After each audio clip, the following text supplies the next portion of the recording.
Good morning students. आज का हमारा टॉपिक है स्विस संविधान की विशेषताएं। इससे पहले हमने देखी थी ब्रिटेन के संविधान की विशेषताएं, अमेरिका के संविधान की विशेषताएं। आज हम स्विट्ज़रलैंड के संविधान की विशेषताएं देखेंगे। स्विट्ज़रलैंड का संविधान भी अपने आप में बहुत ही मौलिक है और कुछ ऐसी विशेषताएं हैं इस देश के संविधान की जो हमें किसी और देश के संविधान में नहीं मिलती है। तो आइए हम स्विट्ज़रलैंड के संविधान की विशेषताओं के बारे में अध्ययन करते हैं। सबसे पहली विशेषता हम लेते हैं निर्मित, लिखित और अपेक्षाकृत व्यापक संविधान। विश्व के अन्य देशों की तरह ही स्विट्ज़रलैंड का संविधान भी निर्मित है और लिखित है। स्विट्ज़रलैंड का जो वर्तमान संविधान है वो 1998 में निर्मित किया गया और 1999 में इसे लागू किया गया।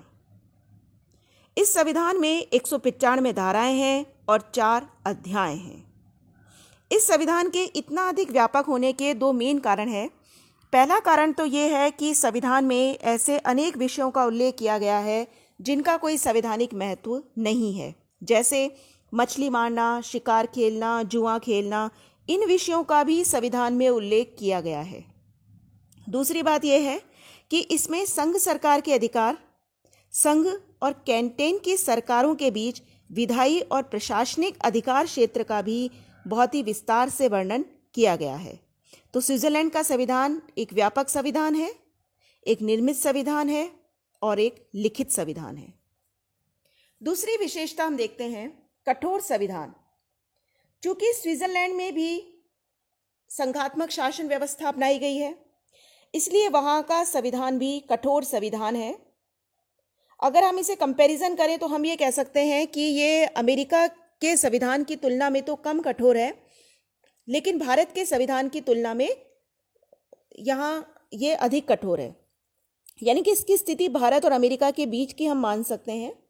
इसका कारण क्या है? इसका कारण ये है कि एक तरफ तो स्विट्ज़रलैंड में संघात्मक शासन व्यवस्था है, तो संघात्मक शासन व्यवस्था होने के कारण संविधान कठोर होना ही है। लेकिन चूंकि जो स्विट्ज़रलैंड के लोग हैं वो अपने व्यवहार में पर्याप्त लचीले माने जाते हैं, तो जब भी आवश्यकता होती है तो वो अपने संविधान में संशोधन को एक्सेप्ट कर लेते हैं। तो स्विस जनता के स्वभाव के कारण ये संविधान थोड़ा कम कठोर हो गया है, लेकिन फिर भी चूंकि संघात्मक शासन व्यवस्था है तो स्विट्ज़रलैंड का संविधान एक कठोर संविधान है। फिर है प्राचीनतम गणराज्य। देखिए, स्विट्ज़रलैंड विश्व का प्राचीनतम गणराज्य है। स्विट्ज़रलैंड एक ऐसा देश रहा है जहां पर कभी भी राजतंत्र नहीं रहा। इवन जब यूरोप और एशिया के लगभग सभी देशों में राजाओं का शासन था, उस समय भी स्विट्ज़रलैंड में लोकतंत्रात्मक गणराज्य था। तो ये एक स्विट्ज़रलैंड की मेन विशेषता रही है कि स्विट्ज़रलैंड में कभी भी राजतंत्र नहीं रहा और वो विश्व का प्राचीनतम गणराज्य है। इसके बाद बात आती है संघात्मक शासन व्यवस्था। स्विट्ज़रलैंड के संविधान में ये कहा गया है कि स्विट्ज़रलैंड एक राज्य मंडल है, लेकिन वास्तव में देखा जाए तो स्विट्ज़रलैंड एक राज्य मंडल ना होकर एक संघ राज्य ही है, एक फेडरेशन ही है। संघात्मक शासन व्यवस्था के सभी प्रमुख लक्षण उस देश के संविधान में हमें मिलते हैं, जैसे वहाँ पर भी संविधान द्वारा केंद्र और इकाइयों में शक्तियों का विभाजन किया गया है। लिखित और कठोर संविधान है। संघीय न्यायपालिका है। राज्यों की नागरिकता है। संघीय व्यवस्थापिका के दूसरे सदन में सभी इकाइयों को समान प्रतिनिधित्व दिया गया है। तो ये सारी संघात्मक शासन व्यवस्था की विशेषताएं हैं जो स्विट्ज़रलैंड में भी है। तो इसलिए स्विट्ज़रलैंड एक फेडरेशन है, एक संघ राज्य है। स्विट्ज़रलैंड में 20 पूर्ण कैंटेन है और 6 अर्ध कैंटेन है। तो इस तरह वहाँ पर कुल 23 कैंटेन है। अच्छा, पूर्ण कैंटेन और अर्ध कैंटेन में अंतर क्या है ये हम देख लेते हैं। देखिए, जो पूर्ण कैंटेन होता है उसको संघीय संसद के दूसरे सदन यानी सीनेट में 2 प्रतिनिधि भेजने का अधिकार है। वहीं अर्ध कैंटेन को 1 प्रतिनिधि भेजने का अधिकार है। अर्थात जो सीनेट है वहाँ की, उस सीनेट में पूर्ण कैंटेन से जाते हैं 2 प्रतिनिधि और अर्ध कैंटेन से जाते हैं 1 प्रतिनिधि। दूसरी बात, संवैधानिक संशोधन के समय पूर्ण कैंटेन का एक मत माना जाता है और अर्ध कैंटेन का आधा मत माना जाता है। तो ये पूर्ण और अर्ध कैंटेन में अंतर है। तो 20 पूर्ण कैंटेन है और 6 अर्ध कैंटेन है, कुल मिलाकर वहां पर 23 कैंटेन है।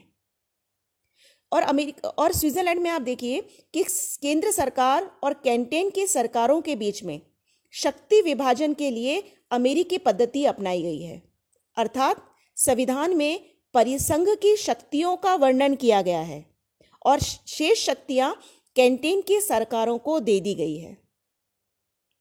हर कैंटेन का अपना अलग संविधान है। कैंटेन को अधिकार है कि वो अपना अलग संविधान बना सकते हैं, लेकिन उनका संविधान स्विस संविधान के अनुरूप ही होना चाहिए और प्रत्येक कैंटेन के लिए जरूरी है कि वो गणतंत्रीय शासन प्रणाली को ही अपनाए।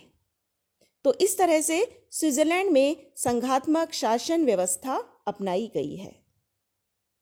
नेक्स्ट है उदारवादी दर्शन पर आधारित संविधान। स्विस संविधान उदारवादी दर्शन पर आधारित है।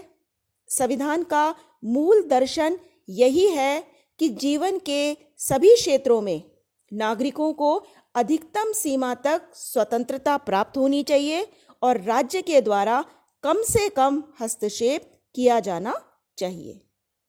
तो जो स्विट्जरलैंड का संविधान है, इंग्लैंड, अमेरिका आदि देशों की तरह उदारवादी दर्शन पर ही आधारित है। नेक्स्ट है संसदात्मक और अध्यक्षात्मक शासन व्यवस्थाओं का समन्वय। स्विट्जरलैंड की शासन व्यवस्था न तो पूर्णतया संसदात्मक है न पूर्णतया अध्यक्षात्मक है। हम उसमें दोनों का समन्वय देखते हैं। एक तरफ संसदात्मक शासन व्यवस्था की तरह वहाँ की व्यवस्थापिका और कार्यपालिका दोनों परस्पर संबंधित होती है, लेकिन वहाँ पर कुछ लक्षण अध्यक्षात्मक शासन व्यवस्था जैसे भी हैं। जैसे वो लक्षण क्या हैं? जैसे कि वहाँ की कार्यपालिका व्यवस्थापिका के प्रति उत्तरदायी नहीं है और व्यवस्थापिका कार्यपालिका को पद से हटा भी नहीं सकती। तो दोनों शासन व्यवस्थाओं के लक्षण वहाँ मिलते हैं। संसदात्मक की तरह कार्यपालिका और व्यवस्थापिका दोनों संबंधित है और अध्यक्षात्मक की तरह कार्यपालिका व्यवस्थापिका के प्रति उत्तरदायी नहीं है और व्यवस्थापिका कार्यपालिका को पद से हटा भी नहीं सकती।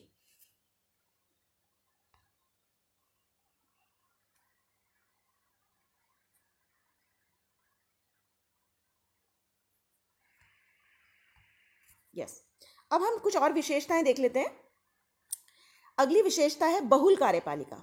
देखिए, बहुल कार्यपालिका स्विस संविधान की एक प्रमुख विशेषता है, क्योंकि बहुल कार्यपालिका केवल स्विट्जरलैंड में ही हमें देखने को मिलती है। बहुल कार्यपालिका से क्या अभिप्राय है कि स्विट्जरलैंड में कार्यपालिका शक्ति 7 सदस्यों की एक कार्यपालिका में निहित है, जिसे कहा जाता है बहुल कार्यपालिका या संघीय सरकार, फेडरल गवर्नमेंट। इसमें 7 सदस्य होते हैं। इन 7 सदस्यों की शक्तियां बिल्कुल बराबर होती है और ये जो कार्यपालिका है, इन्हीं में कार्यपालिका शक्ति वहां निहित होती है। नेक्स्ट है औपचारिक अधिकार पत्र तथा अत्यधिक व्यापक रूप में मूल अधिकार। स्विट्जरलैंड के वर्तमान संविधान में एक औपचारिक अधिकार पत्र दिया गया है और साथ ही वहाँ का जो मूल अधिकार हैं वो व्यापक रूप में प्रदान किए गए हैं जनता को। स्विट्जरलैंड के संविधान का अनुच्छेद 7 से लेकर के अनुच्छेद 36 तक, अनुच्छेद 7 से अनुच्छेद 36 तक मूल अधिकारों का उल्लेख किया गया है।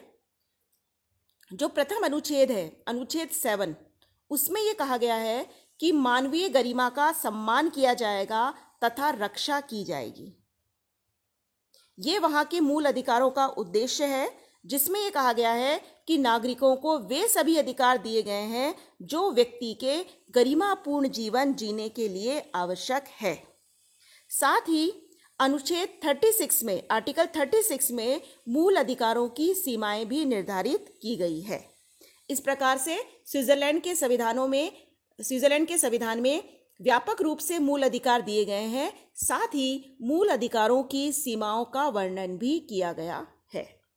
नेक्स्ट है धर्मनिरपेक्ष राज्य। स्विट्जरलैंड में एक धर्मनिरपेक्ष राज्य को अपनाया गया है। संविधान का आर्टिकल 15 ये बात स्पष्ट करता है। आर्टिकल 15 में सभी नागरिकों को धर्म और दर्शन की स्वतंत्रता प्रदान की गई है। इस अनुच्छेद में 4 धाराएं हैं और इन धाराओं का विश्लेषण करने पर हमें ये पता लगता है कि स्विट्जरलैंड एक धर्मनिरपेक्ष राज्य है और सभी नागरिकों को धार्मिक स्वतंत्रता वहां प्रदान की गई है। नेक्स्ट है संघीय क्षेत्र में न्यायिक पुनरावलोकन का अभाव।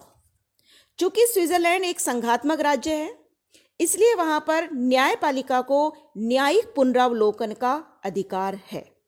लेकिन विशेष बात यह है कि वहां का जो संघीय न्यायालय है, संघीय सर्वोच्च न्यायालय, उसे कैंटेन के कानूनों और प्रशासनिक कार्यों को तो अवैध घोषित करने का अधिकार है, लेकिन उसे संघीय कानूनों और संघीय प्रशासनिक आदेशों को अवैध घोषित करने का अधिकार प्राप्त नहीं है।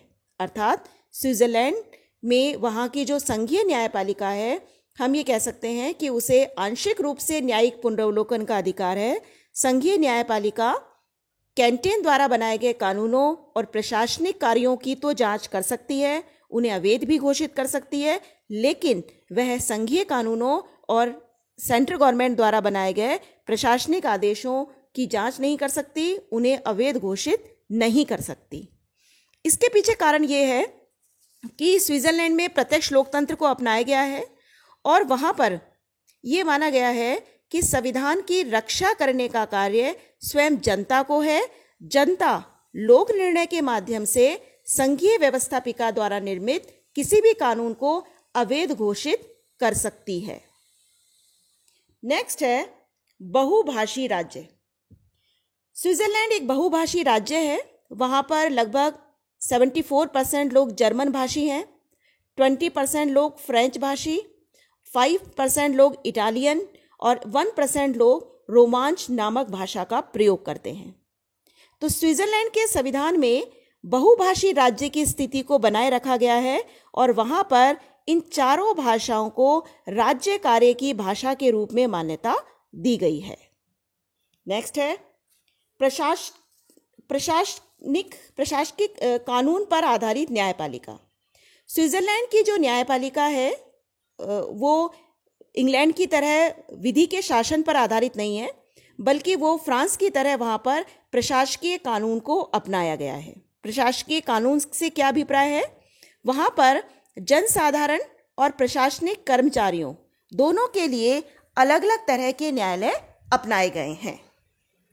इसके बाद नेक्स्ट है प्रत्यक्ष लोकतंत्र। प्रत्यक्ष लोकतंत्र स्विट्जरलैंड की एक प्रमुख विशेषता है। स्विट्जरलैंड के एक पूर्ण कैंटेन जिसका नाम है ग्लेरस और 4 अर्ध कैंटेन जिनके नाम है ओबवाल्डेन, निडवाल्डेन, इनर अपेंजल, आउटर अपेंजल। इनमें प्रत्यक्ष लोकतंत्र है।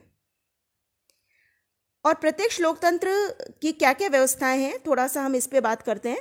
देखिए, एक तो इन कैंटेनों में कोई विधानमंडल नहीं है। यहाँ पर विधानमंडल का कार्य प्रारंभिक सभा द्वारा किया जाता है, जिसे कहा जाता है लैंडेसजीमेंट। लैंडेसजीमेंट में 20 वर्ष और इससे अधिक आयु के सभी स्त्री पुरुष भाग लेते हैं। उन्हें वोटिंग का राइट होता है। इसके माध्यम से वहाँ कानूनों का निर्माण किया जाता है। दूसरी चीज़, स्विट्जरलैंड में प्रत्यक्ष लोकतंत्र के जो टूल्स हैं वो अपनाए गए हैं। ये टूल्स कौन से हैं? ये है लोक निर्णय या जनमत संग्रह और दूसरा है आरंभक। लोक निर्णय से क्या अभिप्राय है? लोक निर्णय का अभिप्राय ये है कि स्विट्जरलैंड में कोई भी विधेयक तब तक कानून नहीं बनता जब तक उसे जनता स्वीकृति प्रदान ना करे। दूसरा है आरंभक। आरंभक के माध्यम से जनता को ये अधिकार है कि वो किसी विधेयक का प्रारूप विधानमंडल के सामने रख सकती है और विधानमंडल से कुछ निश्चित सिद्धांतों के आधार पर कानून बनाने की मांग कर सकती है। तो प्रत्यक्ष लोकतंत्र स्विट्जरलैंड की एक प्रमुख विशेषता है जो इसे विश्व के अन्य देशों से यूनिक बनाती है। Thank you.